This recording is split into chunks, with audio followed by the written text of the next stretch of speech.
The Heaven Saga has begun, and in the spoilers for Chapter 2, we found out that the dead are apparently coming back to life. They become beings without consciousness, completely evil and zombie-like. Because of this, a major possibility may come true. I'm talking about the return of Gemini Kanon. Hello, Amazon Knights! Welcome to the channel Semperquist Saber. I'm Wes, and in today's video, I'm going to present to you a possibility that is close to becoming reality in the Heaven Saga. The return of the powerful and proud Saga's brother. What will be the crucial role of Gemini Kanon in the final phase of Knights of the Zodiac?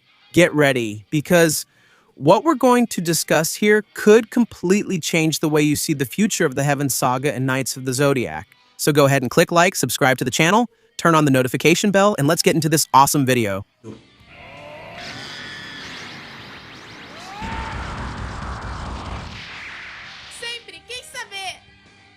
To understand the possible return of Kanon, we need to realize that this wouldn't be the first time the knight has come back from the dead. As we know, thanks to Athena's Cosmo, he survived the prison of Cape Sunion, the place where he should have died on several occasions. Kanon was also pierced by Poseidon's trident in the manga, thus saving Athena's life. Many thought he had died, but after surviving that, he drifted at sea, carried by the waves and waking up in Greece. Thus, Kanon decides to fight as the new Gemini Saint in the Hades Saga, and makes his final sacrifice in the battle against Rhadamanthus. Many believe that the Gemini Saint may have survived once again, something that makes his return possible in the Heaven Saga. For those who are lost in the story, Kanon is not just Saga's twin brother, he is the definition of an anti-hero. While Saga was corrupted by the evil spirit created by the goddess Kerr, Kanon followed a path of self-destruction, manipulation, and eventually an epic redemption. Many believe that this also happened due to the influence of the evil spirit in Saga's body. Many fans have debated for years whether he really died when he sacrificed himself against Rhadamanthus of Wyvern in the underworld. At that moment, Kanon took off his Gemini armor, which was sent to Saga at the Wailing Wall, and launched a self-destructive attack to defeat the judge of the underworld, sending them both to their deaths.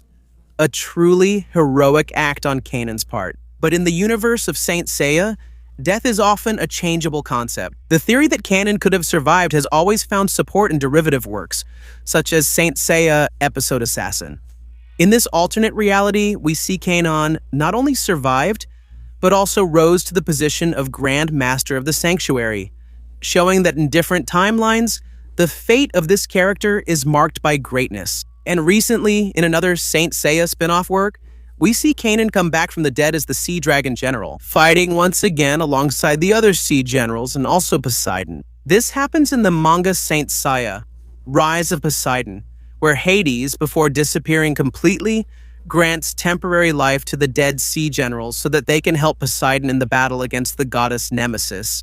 However, in the classic manga, which is the canonical story, we are now following the events of the Heaven Saga. And the key piece that connects Kanon to the Heaven Saga is the goddess Kerr. For those who don't remember, Kerr is the goddess of misfortune and violent death. She is a goddess in Hades' service and the sister of Hypnos and Thanatos. She was the one who placed the evil spirit in Saga, planting the seeds that would lead to the betrayal in the sanctuary and the death of many knights. A plan created strictly to destroy Athena's army from the inside out before the holy war against Hades. That's why the conflict between Kanon and Kerr is personal. In Saint Seiya, Origin and Saint Seiya, Destiny, we discover that Kerr watched Kanon at Cape Sunion. She thinks about freeing him, but when she gets there, she realizes that it wasn't Kanon who was possessed by her evil spirit. Therefore, she ends up keeping him imprisoned in that place, which is always flooded by rough waters, thus denying him freedom. The hatred that Kanon harbors for this deity is immense. After freeing himself and obtaining Poseidon's trident, Kanon has another encounter with Kerr. He wounds Kerr's face with Poseidon's trident, something that surprises the goddess, since she believed that a mortal would not be able to hurt her. However, she lets Kanon live so that he can cause chaos together with Poseidon and further weaken Athena's army. She also says that Kanon is just a deceived man who believed he was truly evil at that time. Since then, Kanon has harbored a deep hatred for Kerr, even though part of his memories were erased by the goddess so that he wouldn't remember her completely. We know that Kanon's desire for revenge may be more than enough for him to remember everything that happened and thus face the goddess Kerr in this new saga. Kanon wants to take revenge on Kerr for manipulating the twin brothers. With this, we understand that if Kerr is active in the Heaven Saga, Kanon's return, whether for revenge or as a piece on the goddess's chessboard, makes perfect narrative sense. She is the architect of both twin brothers' fate.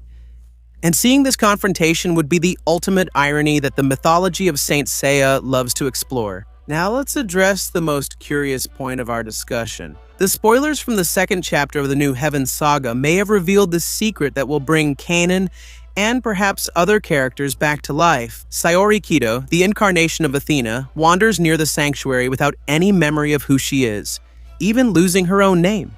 Meanwhile, the world is collapsing. Shun warns that without the goddess who protects love and justice, global security quickly deteriorates, and there is real fear that humanity will be completely lost in darkness. In this chaotic scenario, an unusual element appears. A large number of thieves with a zombie-like appearance. Although he defeats them easily, the existence of these beings raises a red flag. The dead apparently are coming back to life. In Purgatory, Jian, a sinister figure, revives specters and skeletons one after another, ordering them to hunt Saori before she awakens again. As we know, the underworld that governs the souls of the dead is destroyed, and Athena's protection over the earth has also come to an end, since Saori no longer has her powers and memories. This is where the theory really gains traction. If there is the ability to resurrect specters and create hordes of zombies, what would stop a warrior of Kanon's caliber from being revived as an undead? Would he come back to life, deprived of his consciousness but still keeping his destructive power? I don't think so. That's because Kanon awakened the 8th sense in the Hades saga, and that could be the crucial factor that makes his resurrection different. Even though he could return as a zombie, since the underworld is destroyed and apparently can no longer imprison the souls of the dead, Kanon would still have his mind intact, since he awakened the Araya Shiki.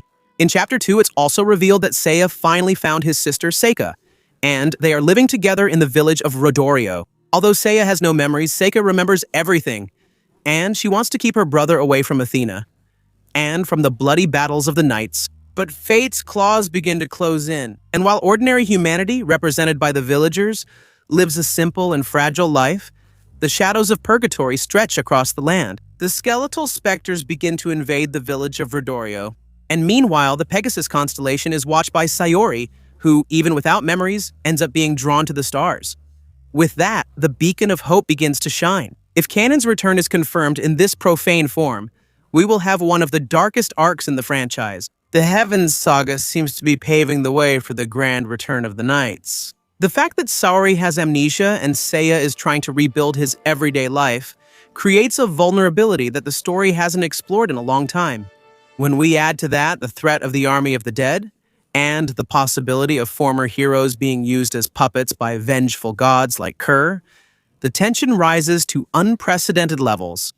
Kanon, with all his history of rebellion, would be Kerr's antagonist. By reappearing as a zombie knight, we would finally have a high-ranking knight available to fight alongside Athena. While Saga tried to kill Saori when she was a baby, Kanon, even after death, will fight to keep her alive.